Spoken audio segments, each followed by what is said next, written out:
here. So the start, any mistakes not magnified, but here we go. The lights are on, and it's the final race of SRC Season 2.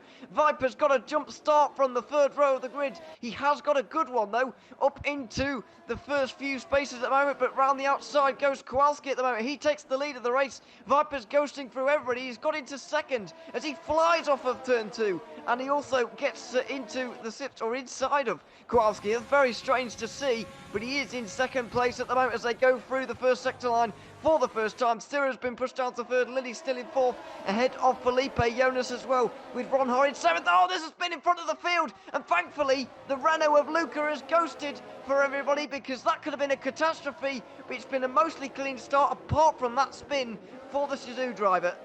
Yeah, very, very lucky for the rest of these guys that it wasn't an unghosted car. They very good start from Viper, quality start from Oxes as well, even up into P8 on those medium tyres, already chasing after Ronhar here. But the guys are just trying to get themselves unghosted. I'm not sure when the game will actually allow it. I think it is only Viper now that is the last one to be ghosted on this circuit. But right now, Syrah's looking quite quick there. Overtake is enabled. Viper going slightly defensive. He has that drive-through, of course. So that's why he got such a good start up into P2 now, all the way back down, and Syrah retaking his second position. To get involved, but it doesn't look like he's being able to. And that McLaren's got some fantastic straight line speed. The wings on that car clearly set up very, very well for Interlagos, and Felipe just pulls closer ever so slightly. Lily gets very sideways on that curve, saves it well, but his exit is not going to be fantastic.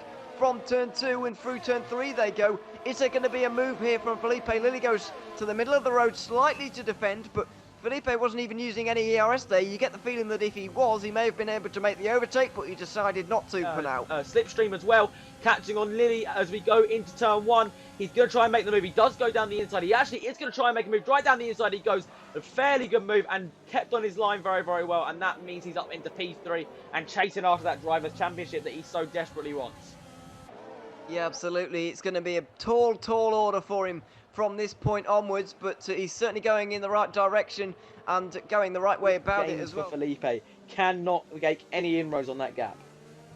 No, he's actually losing more time. 2.1 seconds now, and Lily is sensing an opportunity. Felipe went a little bit wide through turn 1, and he's not going to say no to that. Is Lily straight down the inside, and it wasn't even a contest in the end. Straight. How are they going to react? Surely one of the Williams cars has to come in and react to this one, but no. Syrah decides to stay out, and if I was BRL, I would be pitting in Syrah there just to cover off the undercut from Lily. Don't make Kowalski do it, because it might be a little bit too dangerous for you guys there, but look at how far ahead he is of Felipe and Jonas. That's a fair amount of gap, and I think Lily is going to be leading this race by the end of this pit stop cycle, judging by that undercut that he's got there.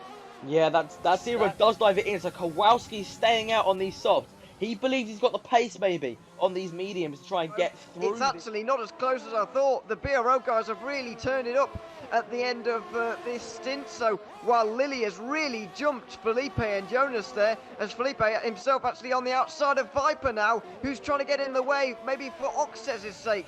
He was trying to get in front of as many guys as possible, and now Jonas is going to try and take advantage. Felipe gets demoted another position, with Jonas getting through because of the battle that Felipe and Viper have just had. Ronald's going to want to get involved as well, but look at that. Viper swings wide and Jonas is let through, but Felipe not being let through at the moment. This is team tactics from Sync Motorsport to try and get Oxes as far up this championship order as possible, and Felipe at the moment is being held back mercilessly by Viper, and Felipe is going to be absolutely furious with how this has panned out. There's going to be limbs everywhere going down to turn 1. There's going to be a big fight. Felipe down the inside. Let's hope Viper doesn't want to go in the pit lane, because if he does, he's not going to be able to. Ronhor on the outside now. Felipe is going to have to do more defending here from Ronhor, and he can't do it. So while he's cleared Viper finally, Ronhor has got back through, and Felipe is going to be very disappointed with how that goes. Syrah does make the move on Mulder. Mulder almost getting out of the way. They're not really fighting it too hard, and that allows Syrah straight through, and Mulder will be probably fairly obliging towards Kowalski soon.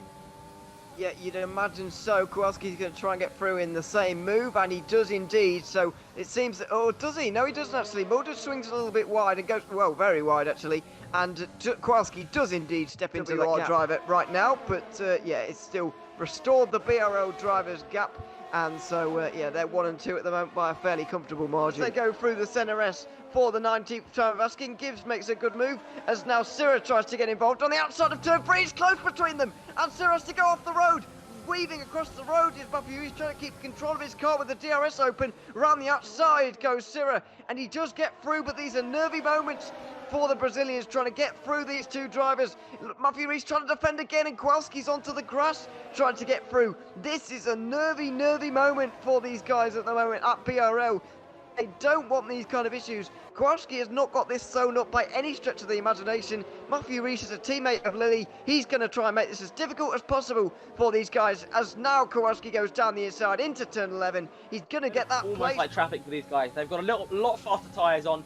They're definitely pushing very hard, and now you've got to try and get through Gibbs. Gibbs goes to the outside, not particularly defensive, as Oxis has a 3-second time penalty. That's not going to be good for However, him. that penalty is going to cost them, as into the pit lane now comes Oxtes and Nico. After about 20 laps is going to be the soft tyres for those guys right now, as Gibbs crashed this, and there's a safety car. This could be perfect for the likes of Oxtes. Still going along this back straight, or his front straight even, the main straight here, and he goes, and Kowalski trying to get a good exit, but he's not done particularly well, and Jonas looks like he's got quite a good one, not massively bad there from everybody here, and he did go a little bit defensive, Kowalski. He didn't think he quite had the move done as of yet, and now we will see everybody funnel through there. Nothing too bad, no massive collisions as we look back up the order. What can Oxis do? Oxis on those brand new soft compound tyres, dropped off a little bit there. It looked like Nico be trying to make a move, and he goes out a little bit wide, trying to find a little bit of clean air, and right down the inside goes Dave Rombers. Brilliant move from him up into P8. Well, it goes Oxtes down the inside into turn 11. Agonised, defending very hard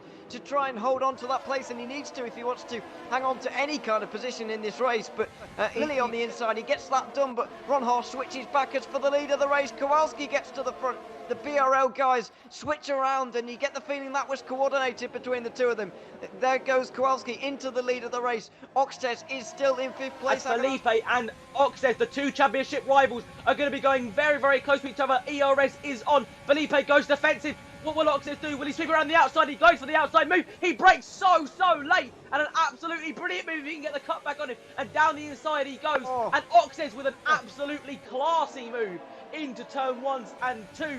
And that puts him up into P4 there. Now speed that is really affecting him here. The overtake will be on though. And the DRS as well. And he's gaining on Jonas. He's gaining very heavily here. He's got a lot of overspeed to play around with, over 200 miles an hour as we come down into turn 1 on the inside this time for Oxtes. And a lovely move yet again, and he's right on the back of these BRL boys now. Pressure from Lilly, who's right behind him right now, and Ron Hall's not too far behind to pick up any pieces that may be dropped as well, but it doesn't look like Lilly has the straight line speed either. A lot of difficulty overtaking, which is a big surprise. I think a lot of these guys are running very low downforce setups, which I think has taken a fair few drivers a bit of a surprise here, because I think, you know, you choose your setup, and you either go for one way or the other. Normally you go either for cornering speed or you go for straight line speed, and I think it's turned out that there's been a majority of people that have gone for that straight line speed setup, maybe for a bit more of an enjoyable race.